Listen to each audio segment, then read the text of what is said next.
Dengan saya, Niputu Putri Ape Wulandari Giri sebagai ketua. Saya Kade Merina Kumala Tunggal sebagai anggota 1. Saya Niputu Najwa Kaila Kamati sebagai anggota 2. Dan dalam video kali ini kami akan melakukan morfometri ikan. Dan simak terus videonya.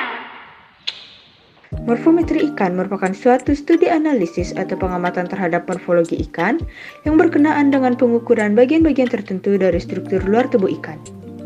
Karakter morfometrik yang umum diukur adalah panjang total, panjang baku, tinggi dan lebar badan, tinggi dan panjang batang ekor, tinggi dan panjang sirip, diameter mata, dan lain-lain. Hasil pengukurannya sendiri biasanya dinyatakan dalam milimeter atau sentimeter. Pengamatan morfometri juga diikuti dengan pengamatan meristik serta pola warna ikan. Pada praktikum morfometri ikan memiliki tujuan untuk mengenal dan mengukur beberapa morfologi ikan untuk proses identifikasi. Adapun manfaat yang akan diperoleh yakni menghasilkan data-data pengukuran dalam bentuk angka yang dapat digunakan untuk perbandingan antara bentuk-bentuk morfologi yang berbeda. Ukuran ini juga merupakan salah satu hal yang dapat digunakan sebagai ciri taksonomik saat mengidentifikasi ikan. Alat dan bahan yang digunakan adalah nampan, pulpen, penggaris, jangka sorong, benang, dan ikan nila. Pada praktikum kali ini, kami akan melakukan pengamatan pada ikan nila dengan nama latin Oreochromis niloticus. Yang mana dalam pengamatan kali ini akan ada 5 pengukuran yang dilakukan, yaitu panjang baku, panjang cagak, predorsal length, panjang kepala, dan juga post-orbital length. Masuk ke dalam pengamatan yang pertama, yaitu panjang baku. Panjang baku atau PB yaitu jarak garis lurus antara bagian ujung kepala paling depan sampai ke pelipatan pangkal ekor.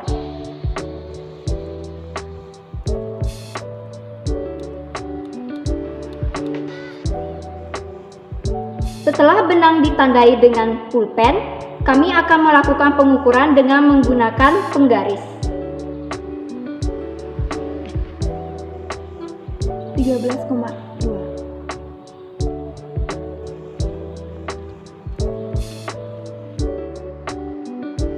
Baik, masuk ke dalam pengamatan yang kedua, yaitu adalah panjang cagak atau PC, yaitu jarak garis lurus antara bagian ujung kepala paling depan sampai ujung duri bagian tengah ekor.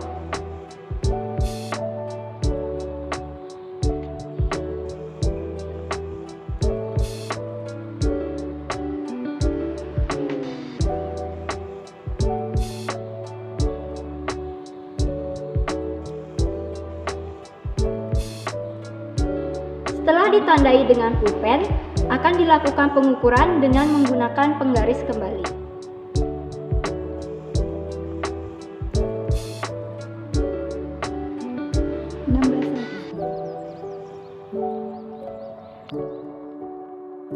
Baik, lanjut ke pengukuran yang ketiga, yaitu predorsal length, yaitu bagian kepala paling anterior sampai bagian anterior dasar sirip dorsal.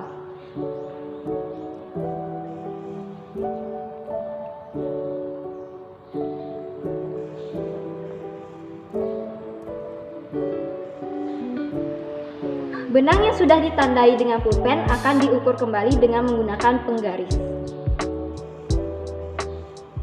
4,7.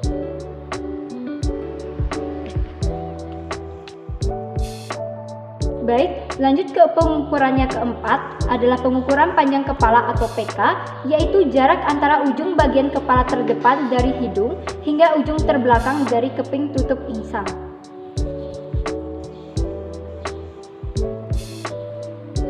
Pengukuran akan dilakukan dengan penggunaan jangka sorong.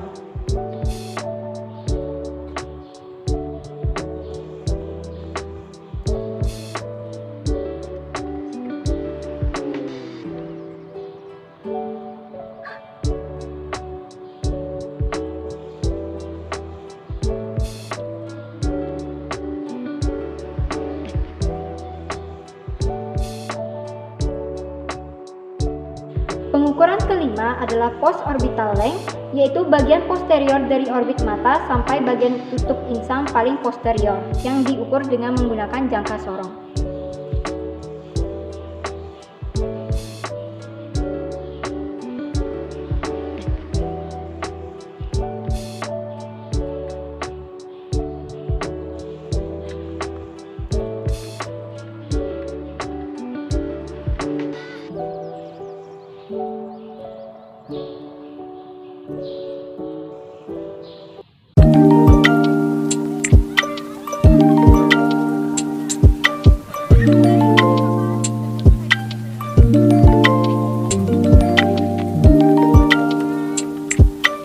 Hasil pengamatan yang dilakukan didapatkan data sebagai berikut. Panjang baku yang diukur dengan benang sebesar 13,2 cm, panjang cagak yang diukur dengan benang sebesar 16 cm, dan pre-dorsal length yang diukur dengan benang sebesar 4,7 cm. Pengukuran panjang kepala menggunakan jangka sorong dengan tingkat ketelitian 0,05 mm didapatkan data berupa skala utama sebesar 4,7 cm dan skala Nonius sebesar 7 dikali 0,05 mm yaitu 0,35 mm atau 0,035 cm sehingga panjang total sebesar 4,735 cm. Pengukuran post-orbital length menggunakan jangka sorong dengan tingkat ketelitian 0,05 mm didapatkan data berupa skala utama sebesar 2,2 cm dan skala Nonius sebesar 5 dikali 0,05 mm yaitu 0,25 mm atau 0,025 cm sehingga panjang total sebesar 2,225 cm. Ketahui bagian A adalah pre-dorsal length, bagian B adalah head length, bagian C adalah post-orbital length, bagian D adalah panjang baku, dan bagian E adalah panjang cagak. Nah, berdasarkan data-data yang diperoleh, dapat disimpulkan bahwa morfometri ikan nila merupakan suatu pengamatan yang berkaitan dengan mengukur aspek kuantitatif bagian atau struktur tubuh ikan nila itu sendiri. Nah, morfometri ikan membantu untuk melakukan identifikasi ikan sesuai dengan ukuran tubuhnya secara sistematis. Namun sayangnya, morfometri ikan kerap memiliki peluang kesalahan dalam pengukurannya.